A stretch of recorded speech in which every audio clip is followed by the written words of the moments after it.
Tabitha with the latest edition of Theater Careers. For this interview, I am talking with my friend Izzy, who I met at NYU in the educational theater program, and she gives us an inside look at what it has been like being a teaching artist. So I hope you enjoy this interview with Izzy. Just to start off, if you could just explain, what is your job?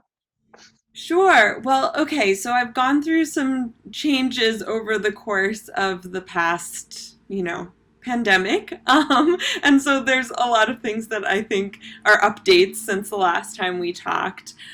So I describe myself as a theater artist and educator, and that has taken on many different forms over the past several years. And so currently during the pandemic, all of my work has been remote. And so I am involved with the children's theater still. I write musicals for children to perform. I edit Zoom productions of children's musicals. And then I also work as a tutor remotely, an academic tutor, and that's something that I've been doing for a few years. Um, and before the pandemic, I was a teaching artist. I was working as a teaching artist like 15 to 20 hours a week. And then I was also tutoring, and all of that was in person. So I've gone from running around New York City every day, filling, lots of different roles, wearing lots of different hats, to moving to the Boston area, and now all of my work happens right here at my desk. In terms of writing plays for children, so a few years ago, I was working full time as a drama teacher in the New York City Department of Education, and I wrote a musical. Mostly to save money, because I knew I wasn't going to get the funding to put on, to buy the rights and put on an existing play, but also Rights because are I really expensive. like to write, and I wanted to include all of the kids who wanted to be in the show, and they had many they were coming in with different reading levels, different English language levels, different skills, different levels of comfort on the stage. And so I auditioned the kids with a basic idea of the show that I wanted to do. And then I wrote it based on the kids who auditioned. So I took everyone, and then I wrote each of them apart. And then my dad is a singer-songwriter, and he wrote the music, and Oh we my gosh. collaborated on the melody and lyrics. Yeah, and so that was my first show. In hindsight, I wish that I had simplified and made it shorter. It was like a 30 to 40-minute show, which, like, and most of the cast was in third grade, and that's a long show, especially for like a new director, me, and Mhm. kids who have not had much experience with theater before. But they really rose to the challenge, and it was so much fun. And they got to have a debut production of this Yeah. show. So that was cool. Fall of 2018, I started working as a teaching artist for Brooklyn Children's Theater, and I still work with them, in a writing and video editing capacity. And they put on all original work. Once a season, they'll have sort of a call for new work, and a lot of the teaching artists and also writers that don't teach for the company, but know them in some capacity, will create new work, and there's like a really fun day of table readings and feedback. What I love about that is that you're able to make it so specific to whatever community you're serving, which I feel like a lot of times it's hard when you are given a work and you're like, okay, this is the show. I can't change the script. It's illegal. Um, Right. and the fact that you're able to just do that for your students is just incredible to me. That is wonderful. And if you could just walk us through the steps that got you to where you are now, career wise. Whew. Yeah, sure. I'm going to leave a lot of things out because otherwise we would be here all day. So let's see.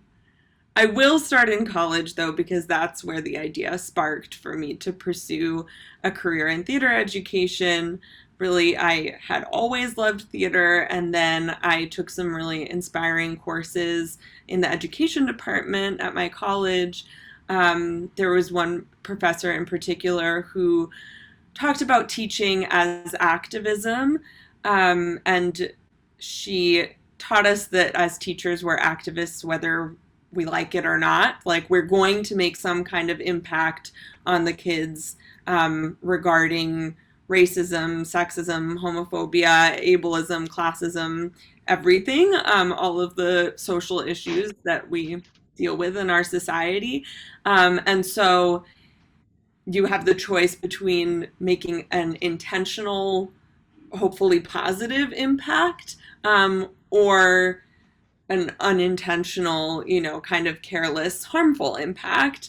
And that just felt really empowering to me, and it made me think about teaching in a new way that I had never thought of it before. And it made me think about it as something that I'd like to do myself. And so I graduated not knowing what to do and feeling very lost, but feeling like I had to tell people what I was going to do, because that was the question, like, what are you going to do next? And so I told people that I was going to become a middle school drama teacher, which is actually not a title that I've ever held. I have taught middle school students theater, but it was just kind of my like prepackaged answer. Here you go. Now leave me alone. Had heard about the program at NYU for theater education years before as an undergrad, and it had kind of sparked my interest. And then I was just like, I'm just gonna go for it.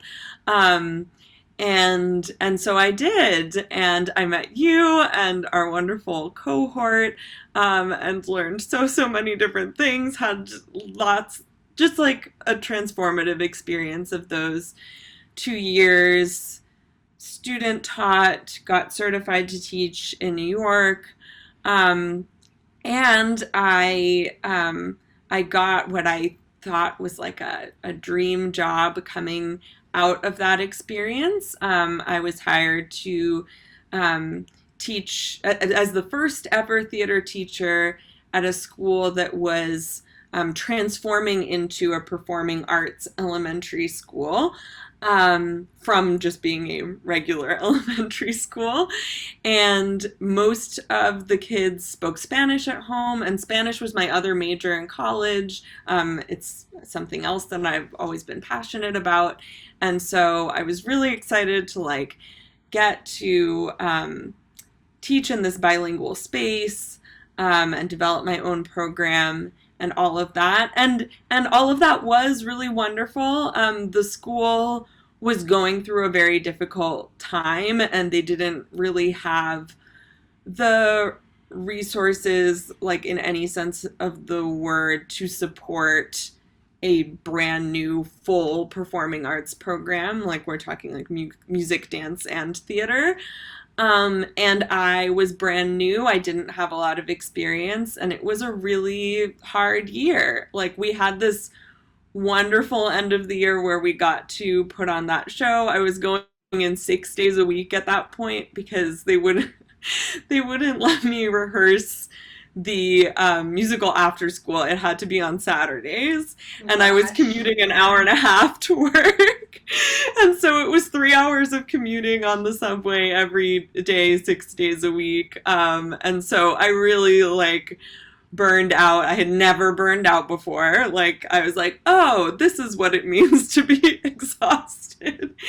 And they ended up, like I said, they were going through a difficult time. Schools get judged on the scores that kids are getting on standardized tests. The scores were not improving, and so they made the decision to cut the arts program entirely at the end of the year.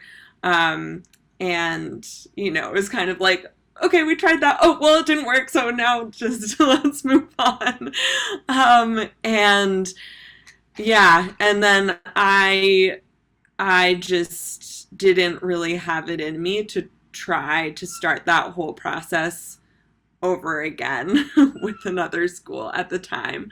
Um, and so so then I ended up finding work as a costume designer for Brooklyn Children's Theater. Started as a costume designer and then quickly, like a month into that, they gave me classes to teach, design classes, which is something that I also really love, and that's so fun to work on with students.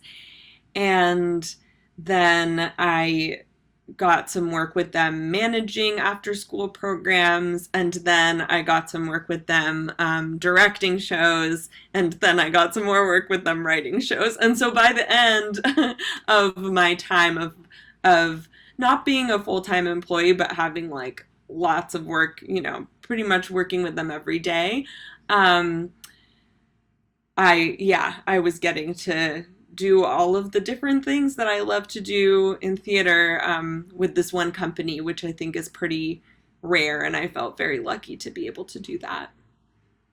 That Mm-hmm. is what is so cool about you is that you have all these different interests and you've been able to cultivate it all together into like this really individualized career for yourself, which is so cool. Mm. Like just less traditional in a really awesome way. So that's Thank amazing. you.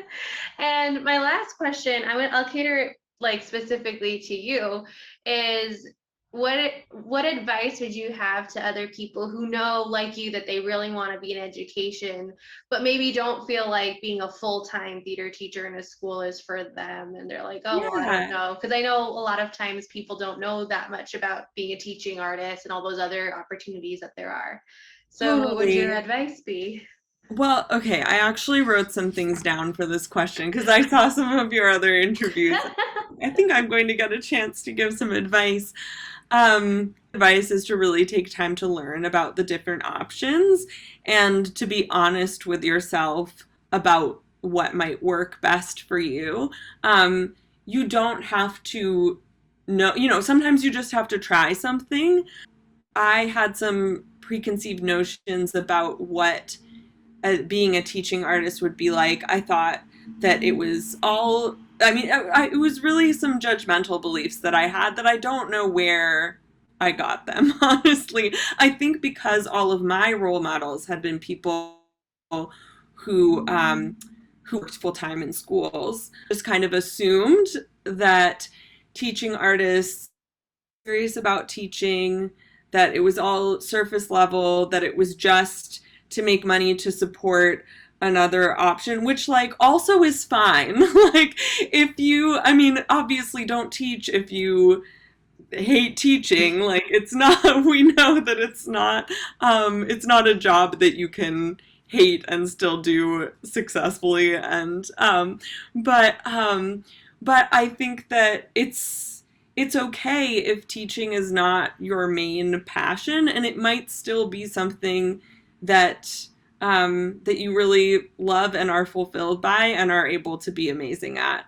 So just explore, ask questions, be curious, watch interviews with people to find out what might work for you instead of just making assumptions or picking the one thing and being like, well, this has got to be it, and if it doesn't work out, then I fail or whatever.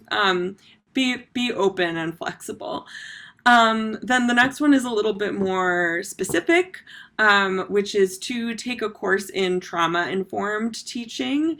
This is not something that I did prior to starting my work in a public school. And I think, honestly, whatever environment you're working in, whatever age group, people come in with different experiences that we cannot tell that they have by looking at them. But especially if you're working in an environment where you know that there are risk factors for your students having experienced trauma, or they might even be going through ongoing trauma that might have to do with homelessness, poverty, etc. That like it's wonderful to go in with an open mind and being a naturally compassionate and empathetic person, but it that for me that wasn't enough. I felt really in over my head when I realized just how many intense emotions were happening in my classroom every day, and I developed some methods for supporting my students through that. But it was a lot of trial and error and watching other teachers and going to other teachers for advice. And I wish that I had had some more formal training.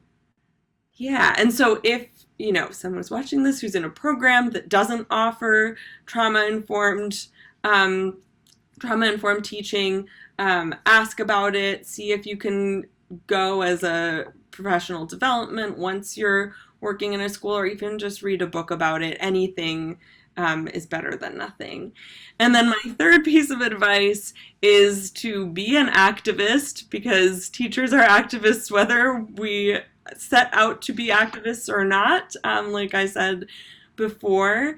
And just keep learning and keep thinking about how you can make a positive impact on your students and on the world through really being thoughtful about things like representation and making space for different modes of expression, different modes of communication, etc., etc. Great advice. And I love that quote about being an activist. It's kind of intimidating, but it's really important. Yeah, it is. It's really important to remember that, yeah, how important it is, the work that we're all doing. All right. Thank you so much, Izzy, for talking to me. It was so great to hear about your really cool journey. I love it. And I just think it's really exciting to have people learn from it. So thank you. Thank you so much again, Izzy, for taking the time to meet with me on Zoom. And thank you all so much for watching. Have a great rest of your day and see you next time. Bye.